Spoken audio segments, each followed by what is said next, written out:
Tengan todos ustedes un cordial saludo. En esta ocasión vamos a ver el ciclo biológico de Strongyloides stercoralis, agente etiológico de la strongyloidiasis. Bien, primeramente, el hospedador del parásito, en este caso, el parásito adulto, es el ser humano.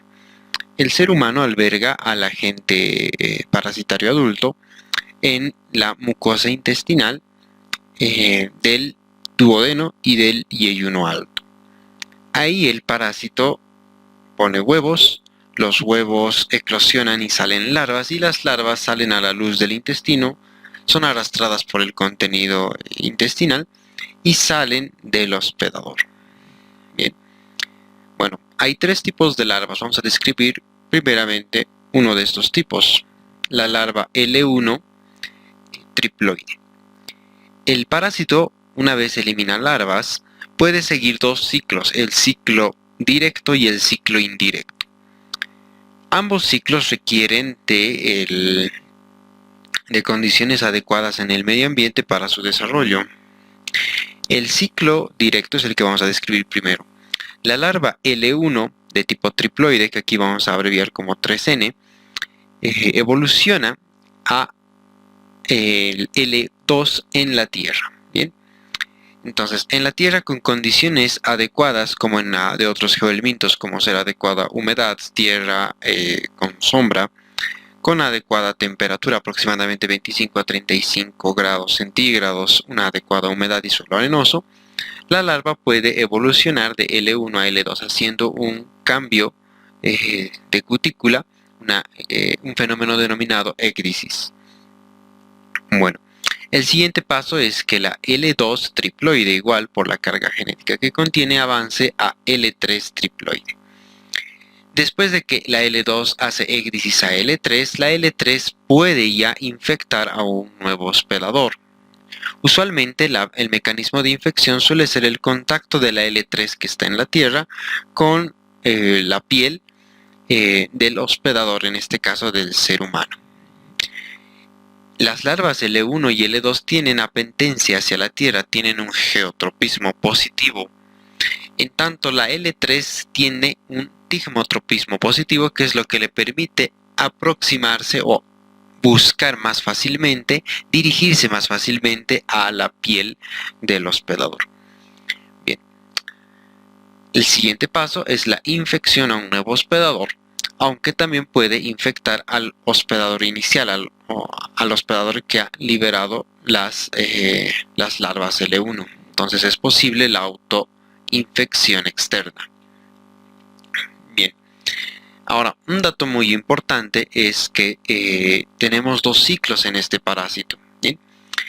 La L3 triploide es la responsable del ciclo directo, en la cual, después de hacer estas dos mudas acá en la Tierra, la L3 penetra en el nuevo hospedador. El mecanismo de infección es penetración activa y es a través de la piel, por ende es transcutáneo.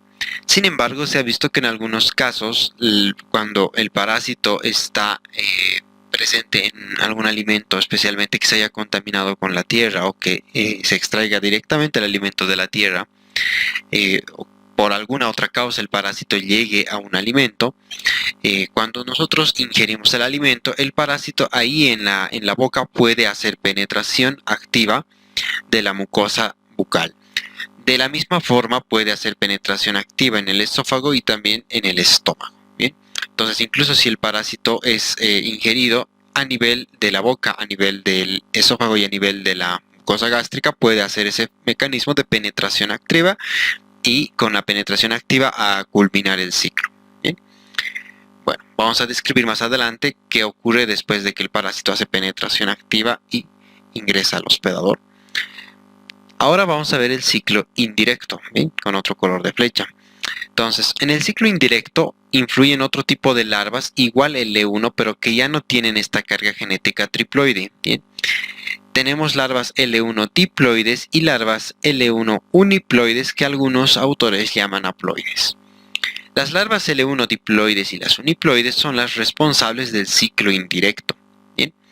Por otra parte, también las larvas L1 triploides pueden hacer el ciclo indirecto.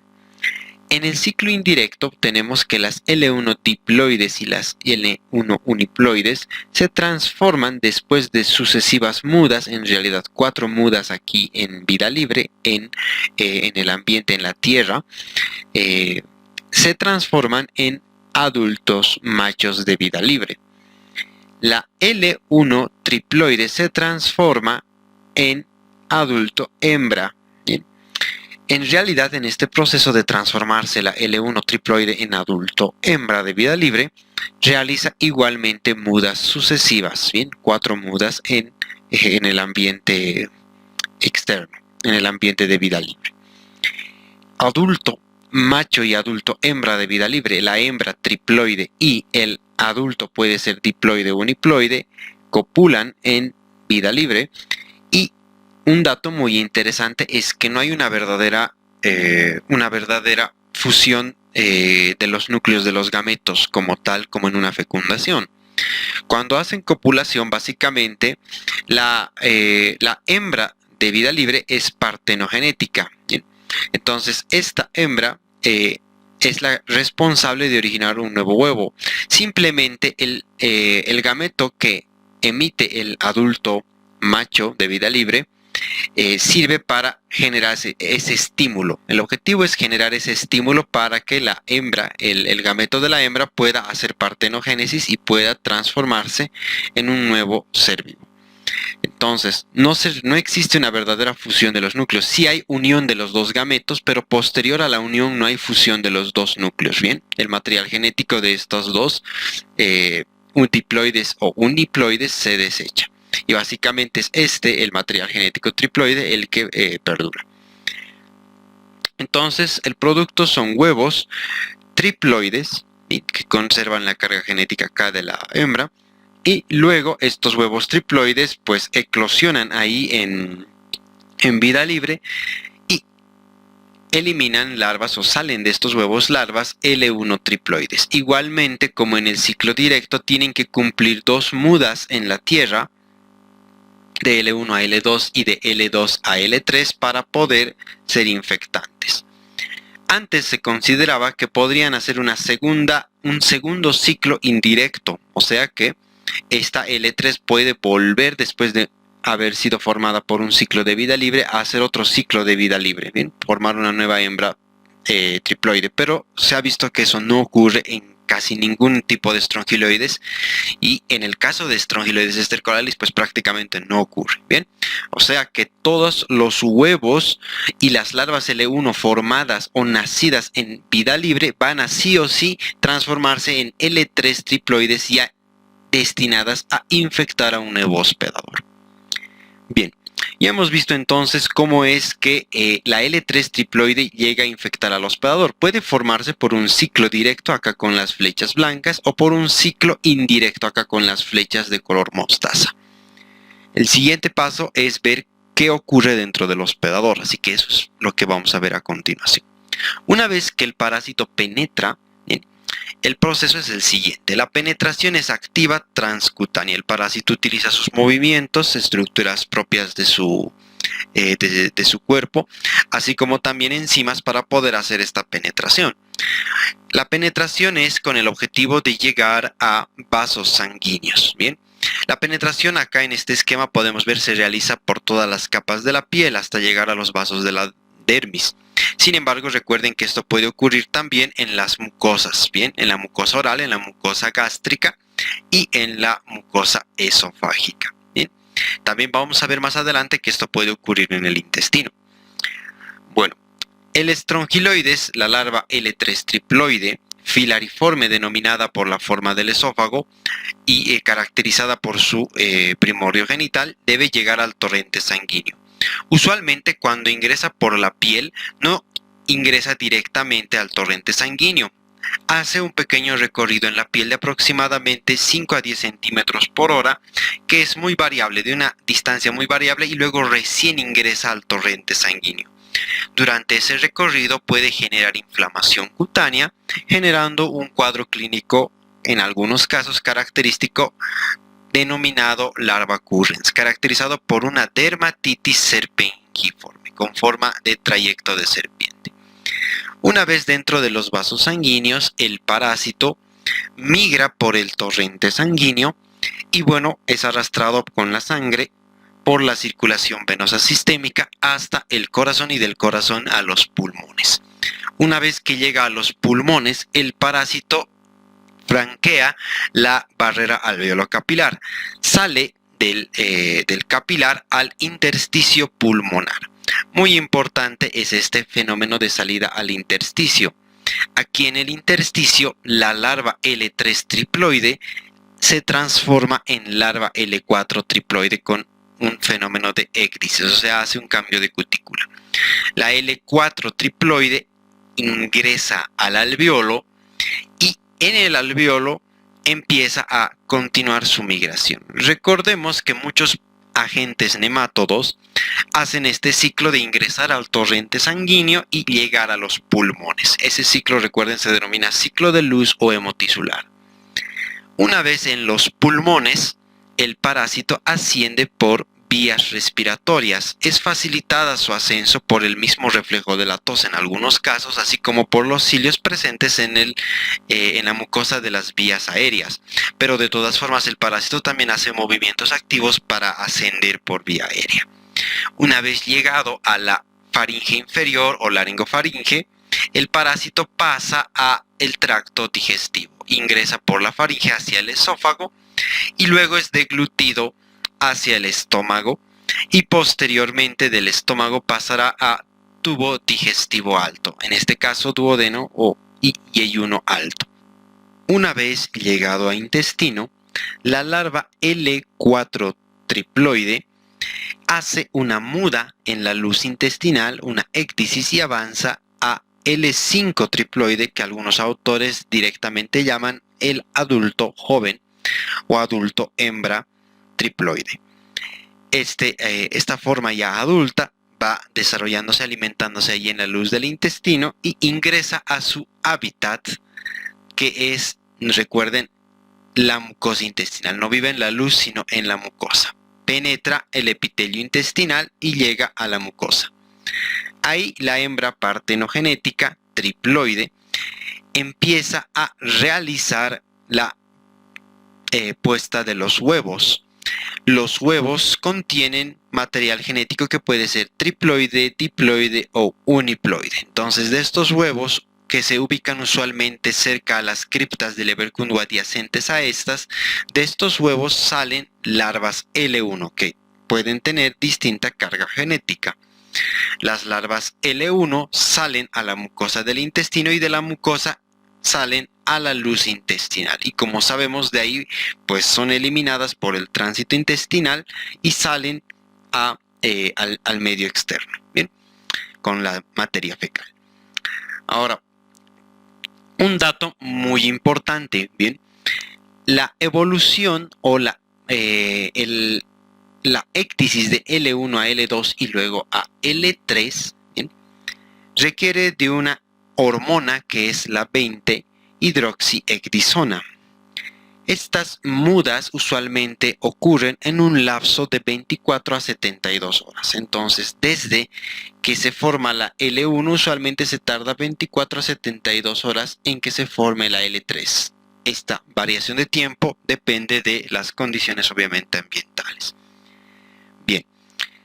Sin embargo, cuando la L1 está mucho tiempo en la luz intestinal, por ejemplo, por un movimiento intestinal muy lento, por un tránsito intestinal lento, como por ejemplo en la condición de estreñimiento, es probable que la L1 allí en el interior, se ha confirmado que la L1 allí en el interior puede hacer la écdisis a L2 en el mismo intestino, o incluso en L3, o sea, puede avanzar las mudas que haría en un ciclo directo, ¿bien?, las puede realizar ahí en la luz intestinal.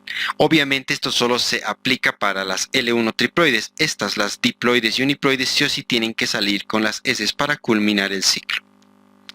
Bien, entonces la L1 triploide sí puede avanzar a L3 en la luz del intestino. Bien, otro factor, además de un tránsito lento, puede ser el uso por el individuo, por el hospedador, de agentes corticoides, porque los corticoides estimulan, al tener una estructura prácticamente similar a la 20-hidroxiegrisona, que también es corticoide, los fármacos corticoides estimulan la proliferación, estimulan la écdisis de L1 a L2 y de L2 a L3. Bien. Entonces, otro factor para hacer que este fenómeno sea más acelerado y en la luz del intestino es el uso de corticoides. También se ha visto que podría estar asociado este progreso rápido a L3 a la inmunosupresión. Entonces, en esas condiciones, un tránsito intestinal lento, uso de corticoides e inmunosupresión, este proceso puede acelerarse. Bien.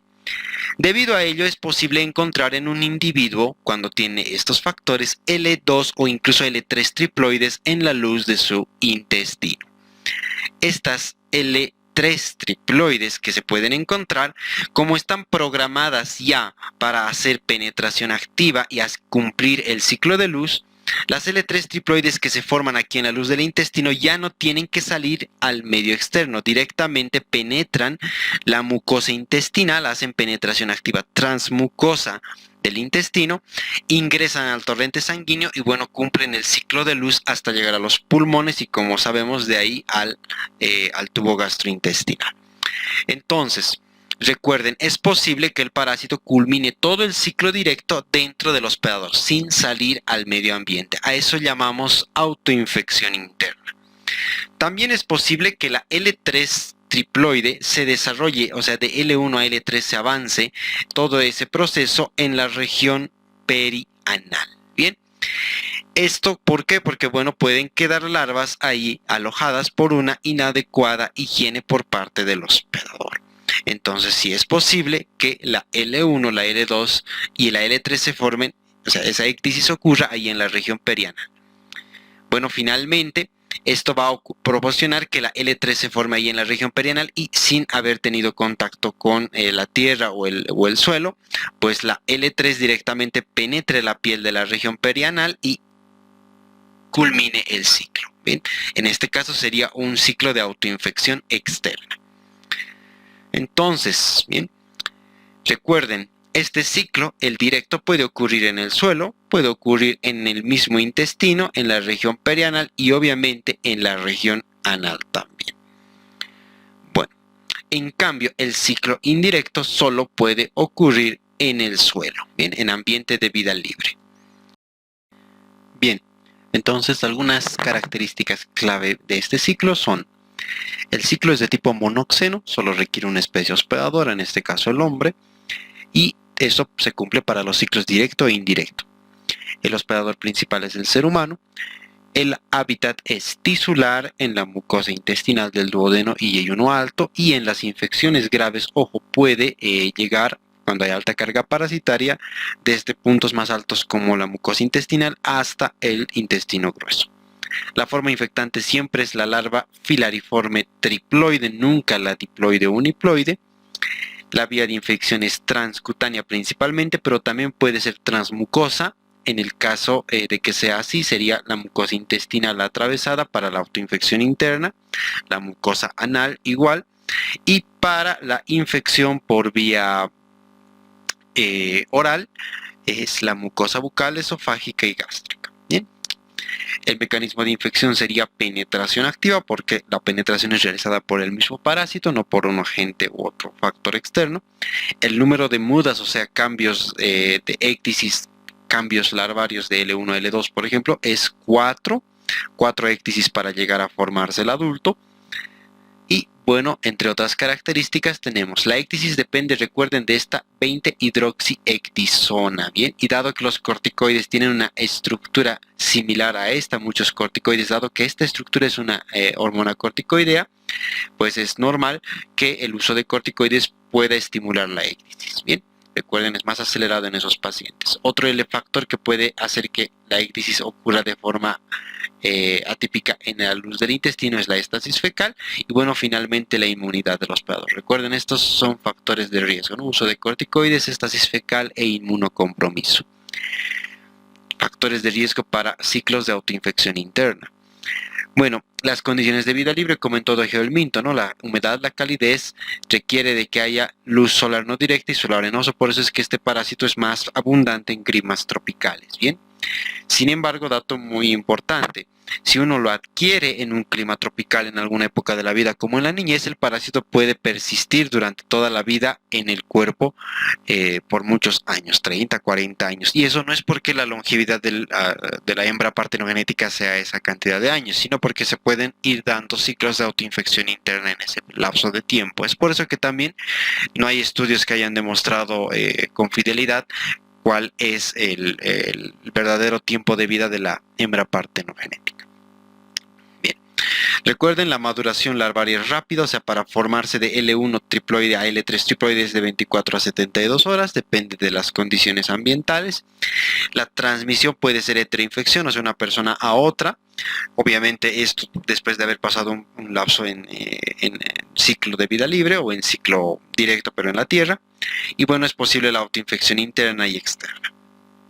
El periodo desde que uno se infecta hasta que aparecen formas parasitarias en las heces es de 15 a 25 días y obviamente este parásito cumple el ciclo de luz llamado hemotisular, que es aquel desde el cual el parásito ingresa a la sangre hasta que llega a los pulmones, bien, muy frecuente en algunos nematodos.